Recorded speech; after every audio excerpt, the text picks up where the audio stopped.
Armin, this is a big day for the European Union, and the vote a tough one. After all, Viktor Orban's Fidesz party sits with the main center-right EPP voting bloc. Yeah, let's have a closer look then at who voted for what in the European Parliament today.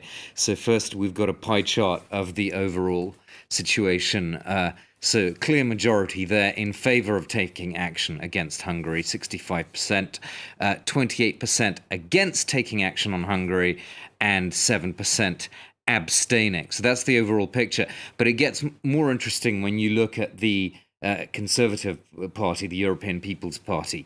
So if we can bring you a second graphic to show you that, we've got 114 MEPs there, Conservatives, in favour of taking action against Hungary, 57 against, and 28 abstentions.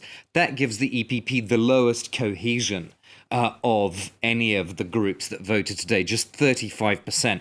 Others were well into the 80%, because as you saw in the previous graphic, 81% of MEPs voted along their political party lines. Only 35% there is not 35%, but the cohesion is 35%. So quite a significant number of Conservatives there breaking ranks with their own group and voting effectively for Viktor Orban. If you look at who they actually are, well, firstly, it's Hungarian Conservatives, of course, backing their own prime minister.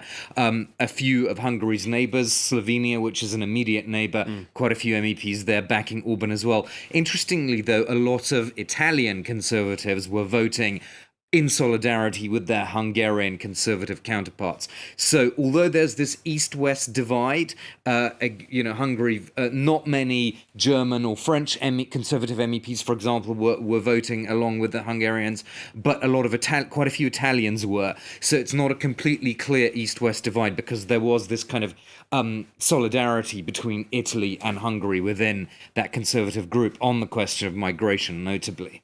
And what happens now? Because the ball is in the European Commission's court. Yeah, that's right. The European Parliament, of course, doesn't have the power to actually impose sanctions on Hungary. It's not like the British Parliament, for example, in a national parliamentary system. It would be up to the European Council to agree to take away Hungary's voting rights in the EU under Article 7. But, and this is the big but, it would have to be a unanimous decision, so all 28 members. There's no way that's going to happen. Firstly, Poland and Hungary have effectively a mutual defense pact, because Poland itself is facing an Article 7 procedure, so that's already enough for Hungary to block any kind of action. But it's not just those two countries as well. There's the Visegrad group, the V4 group, which supports Viktor Orban on these issues, well, certainly on the issue of migration.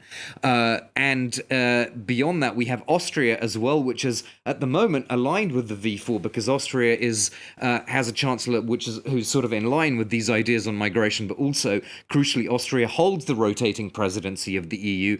They're hosting a summit on this very same issue of migration in Salzburg on September the 20th, and there, no doubt, Orban can pick up a little bit more momentum for his stance and effectively sort of stick a few more fingers up against the European Parliament and say, look, it's fine, you can do what you like, but there's no question that there's ever going to be a vote in the European Council to take our voting rights away under Article 7. Armin Georgian, many thanks.